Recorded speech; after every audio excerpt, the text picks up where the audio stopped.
I think I'm gonna have to turn some light up here a little bit. Even though you look I'm in the dark. fabulous, you look fabulous. I'm gonna give you a little more light. It'll brighten me up even more, huh? My father beat your father in dominoes. That sounded good in Switzerland in that big old chapel, didn't it? Yeah. My father beat your father in dominoes. Just after 5 here. We're talking about a lot of stuff, and one of the things I just have to mention is today's the 50th anniversary of the release of Layla and Other Sort of Love Songs. You actually have that record back there. Yeah. And it's not in very good condition. What happened to that record? No, doesn't matter.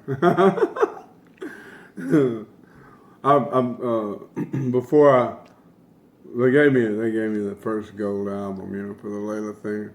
My name's not on Bell Bottom Blues. I wrote it in there. That's the one on the wall.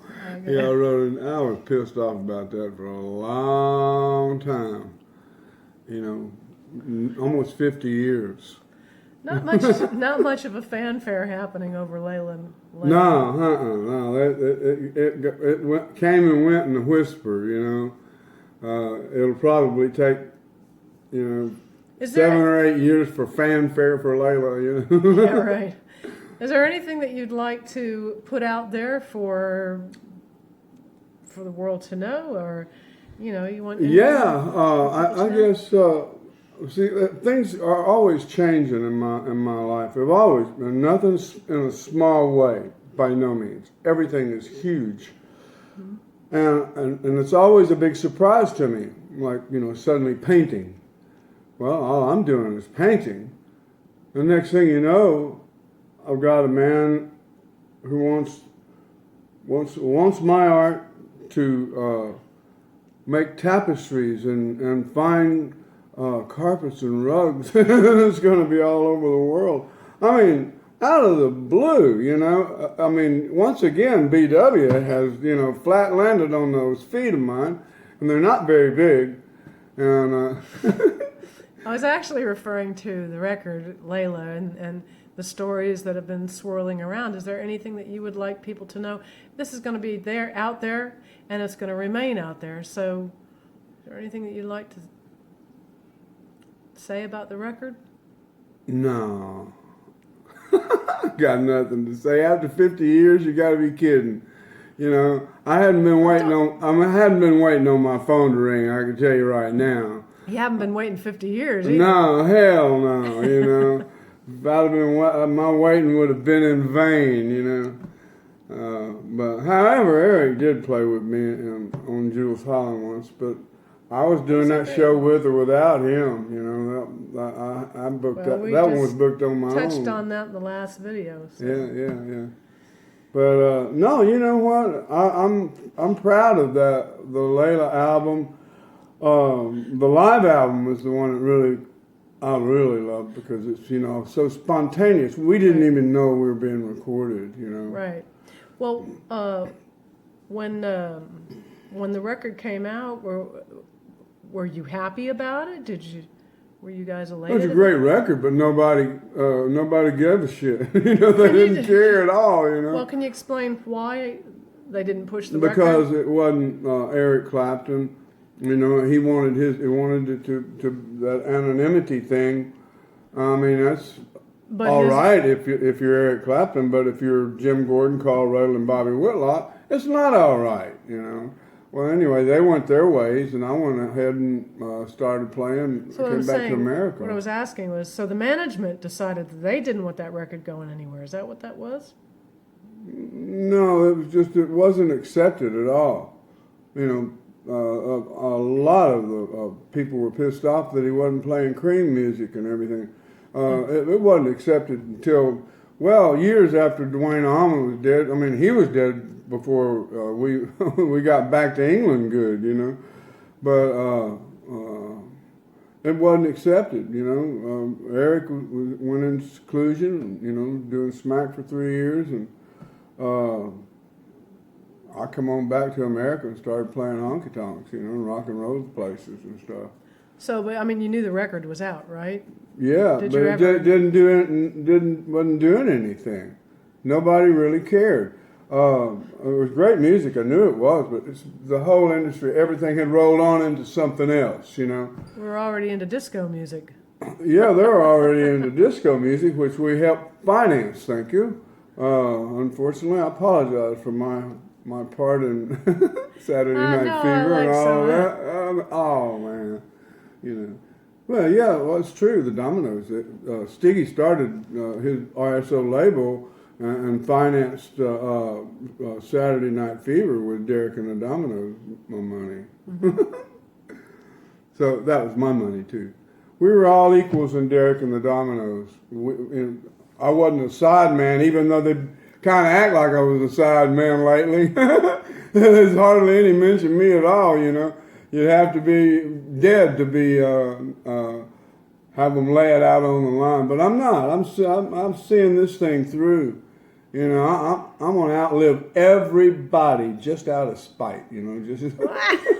I'm gonna outlive them all, and then I'm gonna tell the tale. You're going to be an old artist. I'm gonna be a very Painting. old artist, and I love doing what I do. I tell you, the record I'm really, really stand out proud of is "All Things Must Pass." George told me, he said, "You're on here almost as much as I am." That's what he said. Because I was there for every session, and even the two that I didn't do, which was the Pete Drake sessions, and I suggested they bring Pete over. Right. Sure beat my whistle. But I went there anyway, just so I would say, I've been there. And so I went there and had tea with Mal, Mal Evans.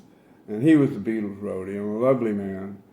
And so I just went there and had tea and said hello to the girls on the wall, and The Apple Scruffs. yeah, the Apple Scruffs. And they were all sweet gals, went out and talked to them. Mal bring a big tray full of, tea and biscuits and things, go out and talk to them. They just wanted to talk to a rock star. They didn't care who it was, whether it was the Beatles or Bobby Whitlock or Eric Clapton or anything. They just wanted to talk to a rock star. They didn't really care. And they loved being the Apple Scruffs on the wall, but it's funny. They let them in one time, Not all sweet gals. But yeah, that record to me, that was really, because we got to play whatever we heard, and like it was the first time I ever played piano on I Remember Jeep or something. That was the first time I ever played piano, and I always played organ. It's the 50th anniversary of All Things Must Pass as well, isn't it? Yeah, it's the 50th anniversary of that. Within the span of like less than a year, I recorded Eric's first album called Eric Clapton, and then Derek and the Dominoes' Layla album, and George Harrison's All Things Must Pass. Actually, All Things Must Pass, then Layla, in less than a year. Pretty And amazing. you were on Exile on Main Street as well. Oh, on Exile on Main Street, but that was a couple of years later. Ah. That was me on the piano. I just want to see his face, but that's another long story. We'll get into that one of these days. So for the 50th anniversary today, Yeah. are we celebrating? Hell no. Oh, Yeah, I am. I'm glad of it. It's in my heart. Bobby, it was kind of hurt and this and that.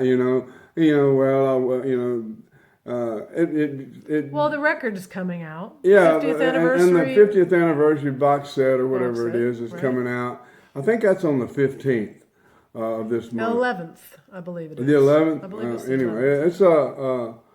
I'm happy about it. I've got credit on Bell Bottom Blues on it, so it means a lot. It's not money. That's not what it's about. It's generations from now, my great grandchildren can pick that up and say, that was my great grandfather wrote that song. Well, no matter how you look at it, that record changed the course of rock and roll. Yeah, yeah. And yeah. so you're on, as far as I'm concerned, one of the biggest records that was ever made in rock and roll. And It is. during that period of time, we sure miss that kind of stuff now. Yeah, yeah. You know, we were listening to a Leon Russell song last night, Hummingbird, and that was just awesome. Yeah, me and Delaney and Bonnie singing background. And the other night, well, we were on the deck out back, and they were playing "My Sweet Lord" across the valley. You know, Mexicans right. playing "My Sweet Lord." Election amazing. night. That was election night. Yeah. Yeah, yeah, yeah. We won't get into any of that. So Yeah, yeah. don't want to do that. Instead of tooting their horn, they started singing "My Sweet Lord." And we had Indian food. Yeah. Celebrate all things must pass. Yeah, yeah, yeah, yeah. So I don't know. You know, I'm just glad I'm here. You know, and we get to do our little thing like this, and Well, the legacy will live on. oh yeah, you know, long after I'm gone. But I believe my art's going to live longer than my music, and because all that stuff is going to change. You know, there are people now that go, what? You know, you mean you guys actually were on the first time? I mean, you know, they don't really know. People only know what they got right now, you know, and there's only a few things that we hang on to from the past. Personally, I try to let the past go, you know, and deal with right now, you know, with the conviction of all of that combined. Because I got a new life, you know, 72 years old, and I got a brand new life. You know, brand whole new start in life. You know, did this wonderful deal with How does that feel? with Joseph Carini, fine fabrics and carpets and tapestries in New York City, textiles in New York City. And it ain't no small deal, man. And it's because of my art. It had nothing to do with being Bobby Whitlock rock star. It had to do with my art. And I understand, because my art's beautiful. It's not something that I do like this Bobby. This is just the brush that holds another brush, you know. So it's like this creative principle operating through me. It's exhilarating, fulfilling, and puts me in touch with who I really am. You know, who I really am is who we all really are. And most of us don't know it until, you know, until we find out, you know. But yeah, I'm really happy to be sitting here, being able to enlighten folks and, you know, share this wonderful world that we live in, this wonderful life that Coco and I have. Golly, I'm the most fortunate man in the world. We've been together nearly 20 years. You know, friends and lovers, my gal, Kokomo. We're busy doing nothing, working the whole day through, trying very hard to find lots of nothing to do. We're busy going nowhere, isn't it such a crime? We'd like to be unhappy, but we never can find the time. We never can find the time.